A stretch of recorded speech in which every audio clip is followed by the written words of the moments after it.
Welcome back to another episode of Team Psycosmos. Today, we're going to be discussing Elden Ring, the brand new hit game that's been exploding everywhere. If you want to learn more about where George R.R. Martin and Miyazaki were able to get some of the esoteric elements that inspired the story of Elden Ring, which is basically what we're going to be going into today, get a copy of our book, Psycosmos, a synthesis on human history and spirituality. We dig into a lot of details in there, and ultimately, this conversation is going to kind of show how they got a lot of the greater aspects from, Gnosticism, Hermeticism, Judaism, Christianity, and things of that nature for the story of the game Elden Ring. So once again, you can get a copy of our book. If you would prefer to get something like merch, we also have merch like coffee cups, sweatshirts, and everything else in the store. So with that, let's get started.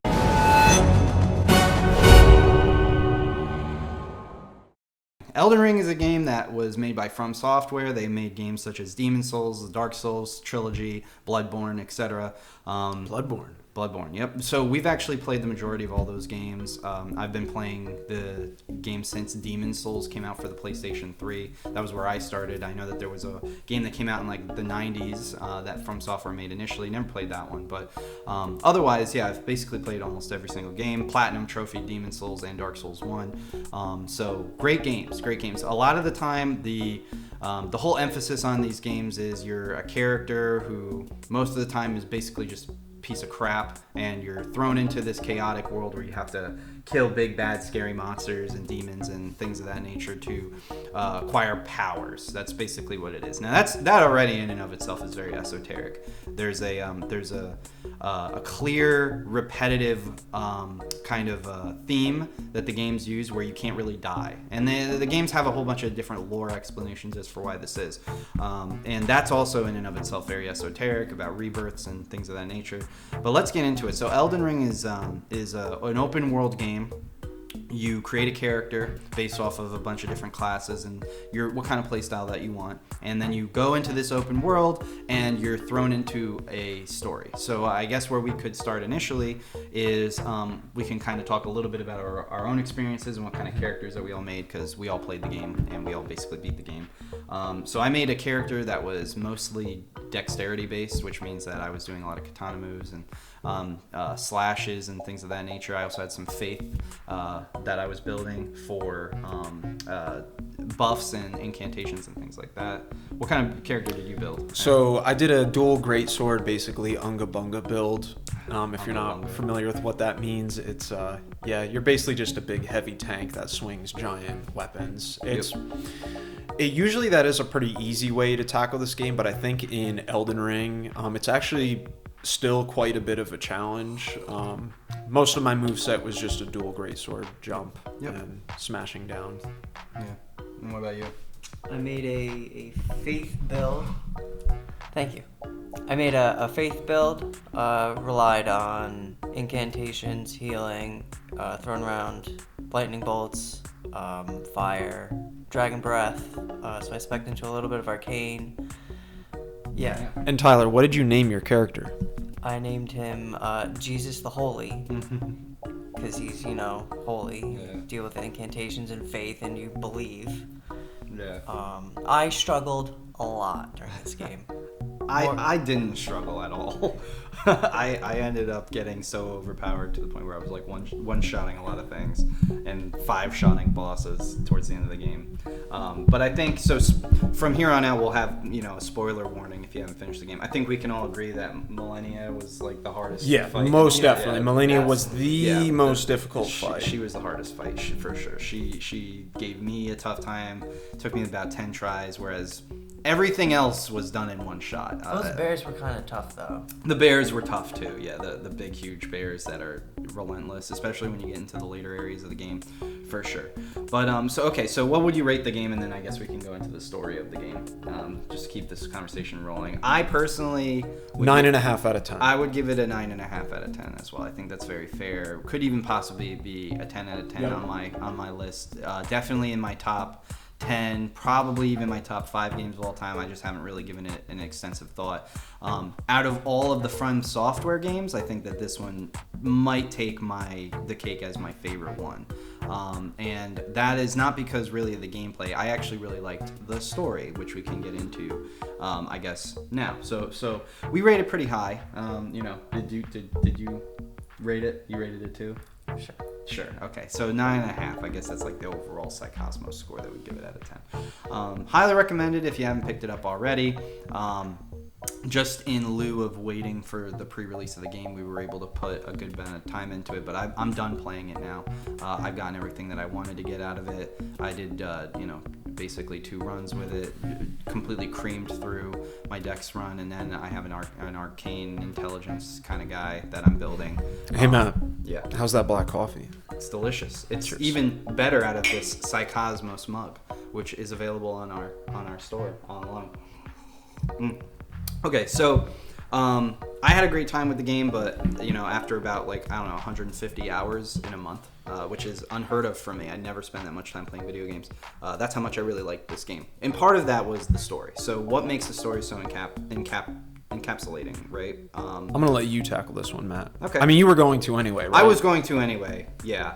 But just so you guys know, Dan is obviously he's the genius who spearheads most of the conversations of the group. I'm just the motor mouth. So, all right. So, as far as the story goes, Elden Ring is a very immersive experience. It starts with Queen Marika, who is the highest feminine ideal of this whole land. The land itself is called the Lands Between.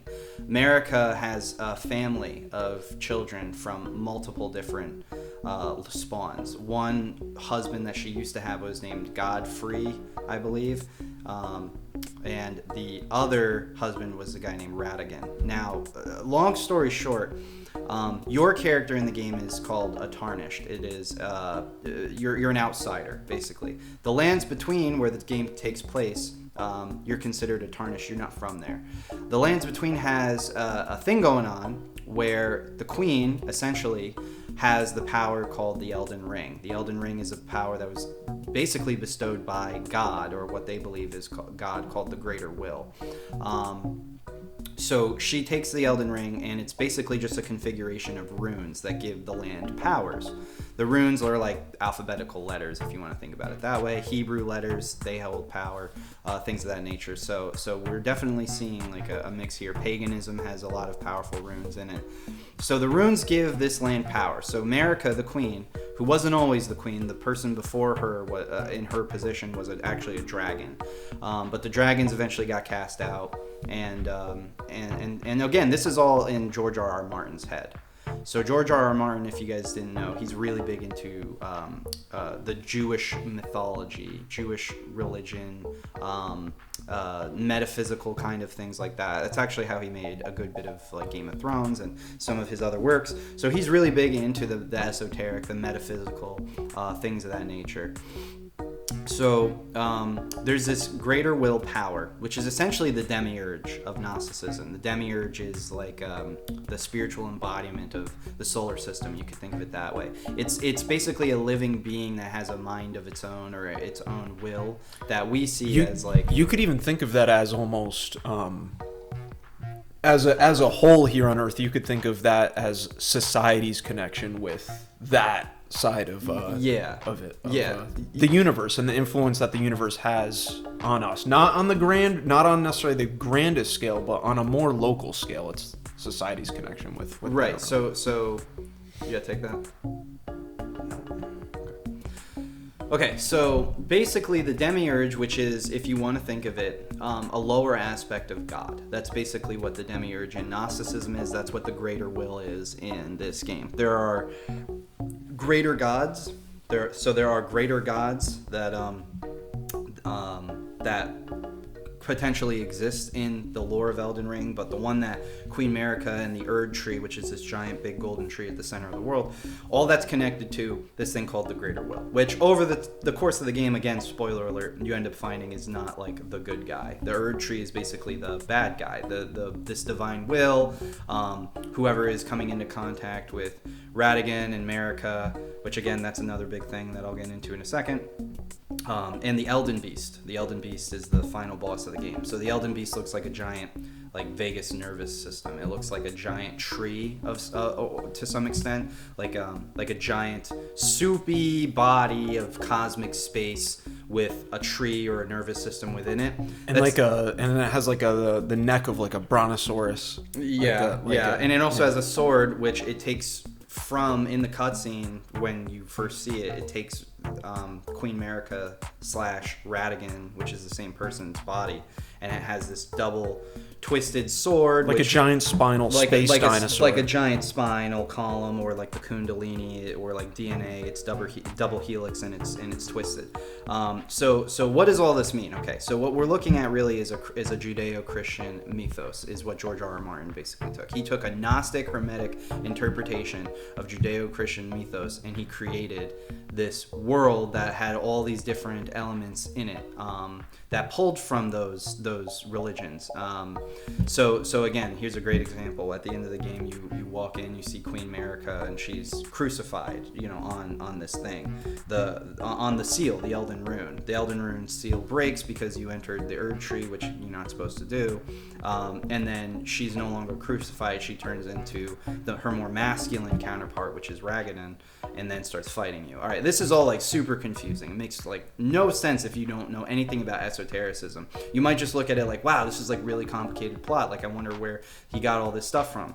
He got it from history. George R.R. Martin and Miyazaki, they love stuff like this. Like Miyazaki, one of his biggest inspirations for the Dark Souls series was Berserk, the anime and manga series, which again, that in and of itself holds so much occult references. I mean, there's a whole forest called the Qlipoth or something in the series Berserk. So, and if you don't know, again, these are just really heavily esoteric things that are hidden. Esoteric basically means hidden. So they're hidden on purpose because they don't want people to know a lot of the deeper elements. So back to Elden Ring, the story.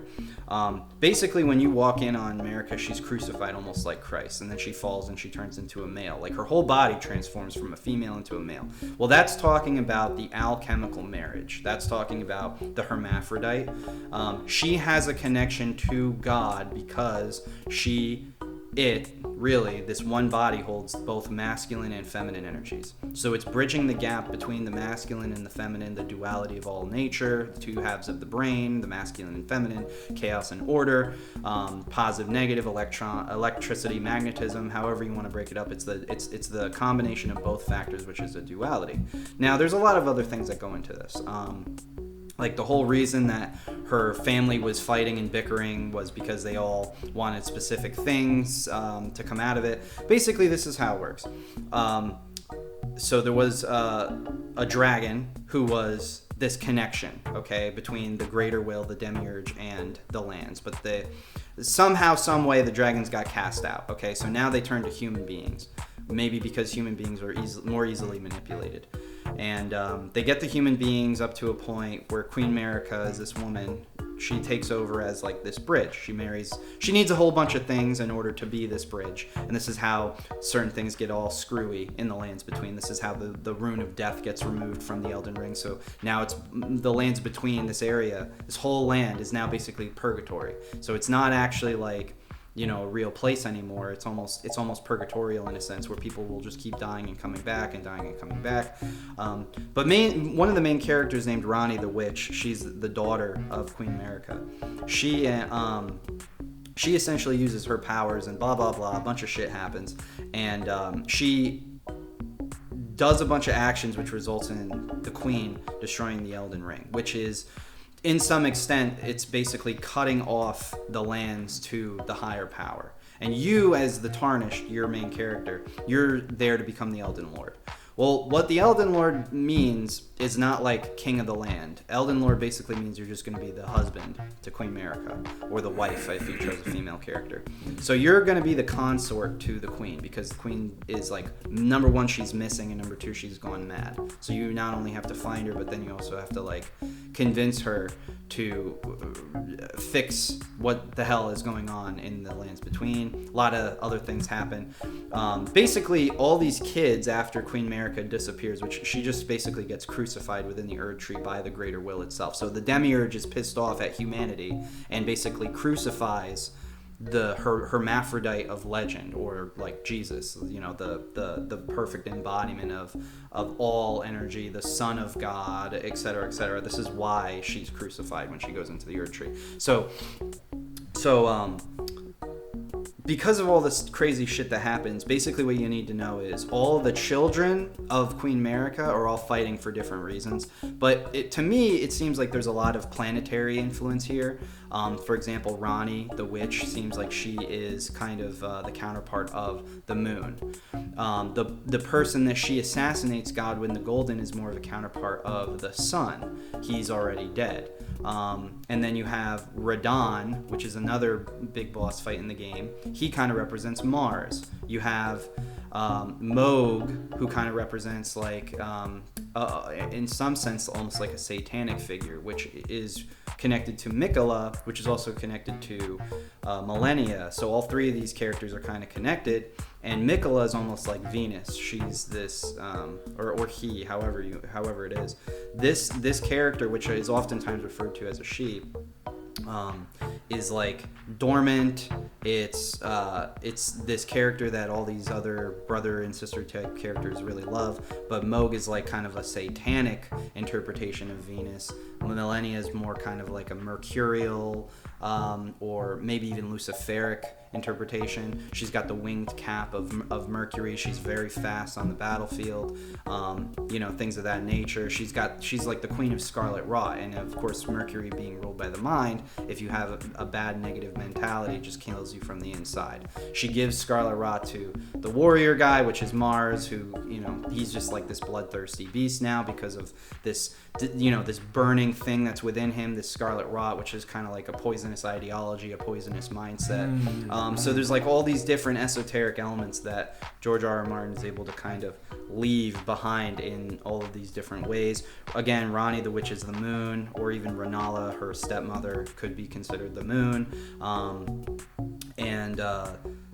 There's a whole bunch of other characters in it that could even be reflexively referred to. Jupiter could be Godric, because he's kind of like the outcast a little bit. Saturn could be Godfrey, the father. So there's like a whole bunch of planetary kind of involvements in that, in all these deep interpretations.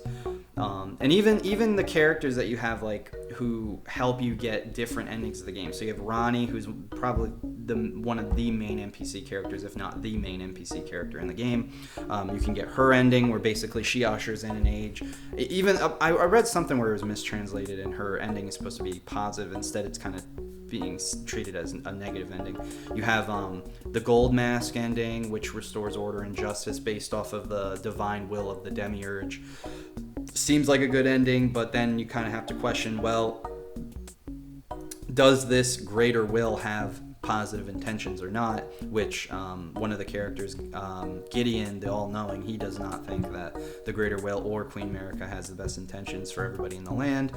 And he's arguably correct. He's also one of those NPCs. He's the smartest character in the whole game. Yeah, and to add to that, he's also made it the furthest compared to a lot of these other characters that get lost in the story world as NPCs. He's the one that kind of follows you until the end, where exactly. So in the very beginning cutscene, it basically lays out all of the candidates who are worthy enough to be the consort to Queen Marika. You have Gold Mask, the loathsome Dung Eater, Rani the Witch, you, Gideon the All-Knowing, Thea the Deathbed Companion, and Horalu, the chieftain of the Badlands.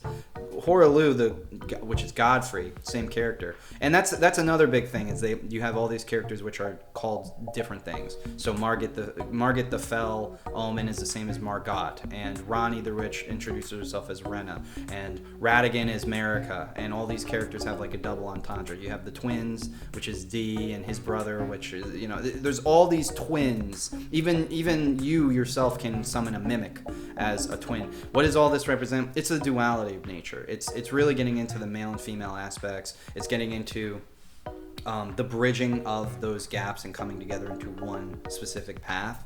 And then, of course, the other big thing is that the greater will, which is more of an orderly god, is represented by the 2 fingers, whereas the frenzied chaos god is 3 fingers, and both are required to make a full hand. So it's literally 2 and 3 combined together make 5, and so you need order and chaos both. And order, you can say, is kind of split in 2 because it's 2 pillars, it's 2 duality, one keeps the other in check, whereas 3 is more chaotic because while you have those 2 pillars, there's a third entity. It's like the Holy Trinity of sorts. The Holy Trinity in Christian mythology is the Father, the Son, and the Holy Spirit. So the Father and the Son would be those initial 2 pillars, which is to some extent very boring without that third aspect of the Holy Spirit, which is more of a feminine ideal, which adds chaos to the mix. So because that Holy Spirit is essentially the linkage between the Father and the Son, that's what this frenzied flame chaotic kind of ending represents. It represents chaos in and of itself. That's why that ending of the game, it basically turns everything into a hellscape. So you have all these different esoteric interpretations and different meanings behind things. I mean, it really is crazy, and it's very deep. It's very in-depth. I think that George R.R. Martin did a great job. A lot of people speculate George R.R. Martin has something...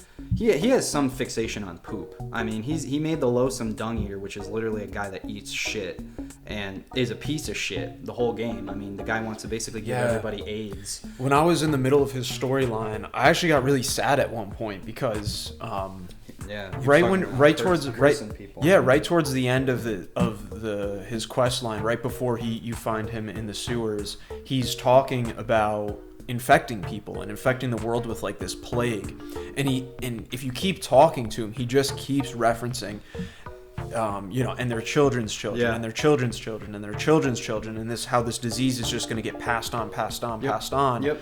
And it was just kind of heartbreaking to think of that almost in a societal sense, where people are, people continue to pass down the burdens of themselves to their children. And this was, I left a message and it got like 50, 60 appraisals where it was like, I did not expect sadness.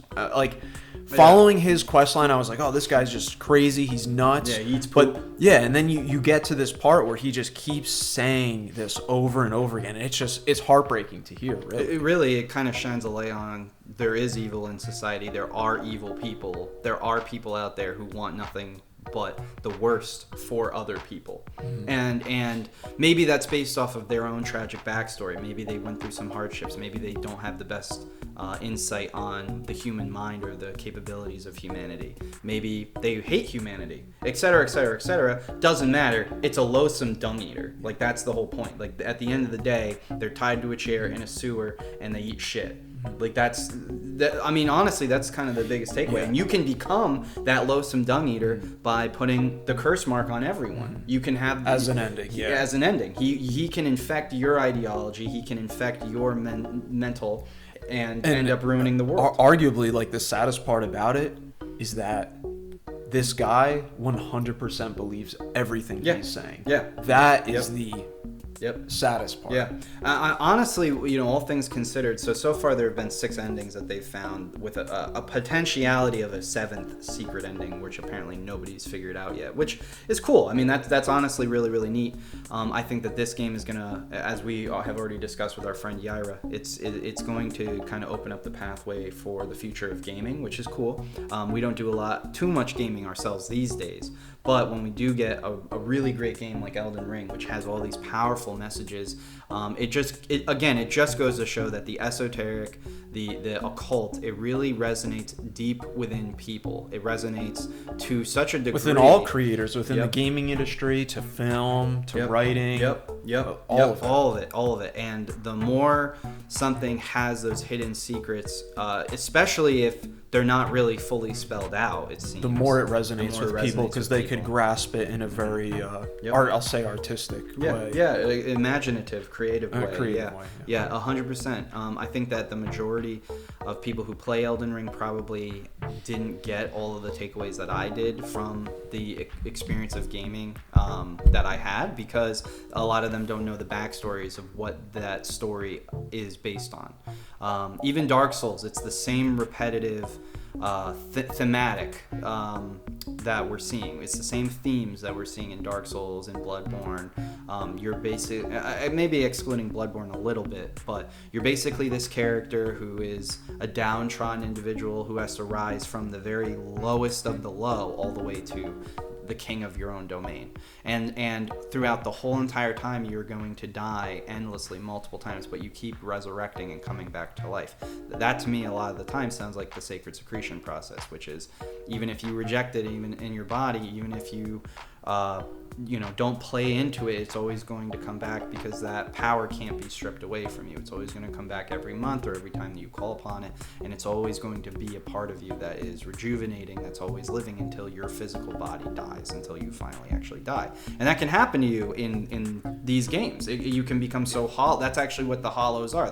In Dark Souls, the hollows are people who die so many times they lose their essence of humanity. And to learn more about what Matt had just referenced, make sure you guys check out, I believe it is our video titled, it's either The Greatest Secret or... Yeah, it's something like that. Or you could just get the book. The book will detail all of this stuff for you.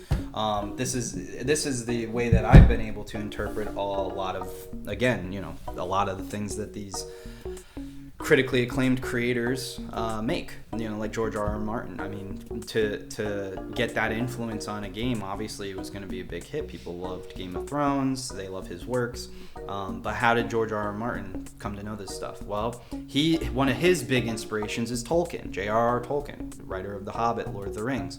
That series in and of itself is vastly esoteric, vastly occult, with Sauron being a reference to Saturn, the Lord of the Rings, and everything in that series is very esoteric. That's why people like it. Dungeons and Dragons and dorky things like that. It's all got hidden meanings and mysticisms, and this is why it resonates with people. This is why people are getting into it now. People have always been into this kind of stuff. It just always changes over time to keep the meanings hidden. So this is what we did in our book. We uncovered a lot of those meanings. So if you're interested, you want to learn more, you want to get a better picture of the entirety of not only the story of life, but also the story of how you can interpret other things like different video games or TV shows or movies or anime or manga or anything. You can actually learn how to decode a lot of this stuff if you study the same kind of material that we have. So we have a lot of great stuff in here. Elden Ring, phenomenal game. I only went into it probably like 30-40%. There's a lot more, but to keep this video short, because I know I ramble a lot, we'll probably cut it here. But yeah, Elden Ring is a great game. If you're interested in playing one of probably the best games of this decade, I definitely recommend picking up a copy. If you haven't already, get yourself a copy of our book. It's going to help you dissect not just Elden Ring, but any type of game that makes you think even a little bit. It probably pulls references from the vast majority of mythology, history, human unique traits, spirituality, things of that nature. So yeah, definitely consider getting a copy of the game, consider getting a copy of our book. If you want to support us in a more local sense or a smaller sense, you can get some of our merch and join our Discord, join all of our social media, and follow our new TikTok that we made as well. And yeah, anything else, guys? No, that about covers it. And the new TikTok's name is @Psycosmos Wisdom. Yep. One word. Yep. All right. So thanks for watching, and go get some maidens, you maidenless tarnished.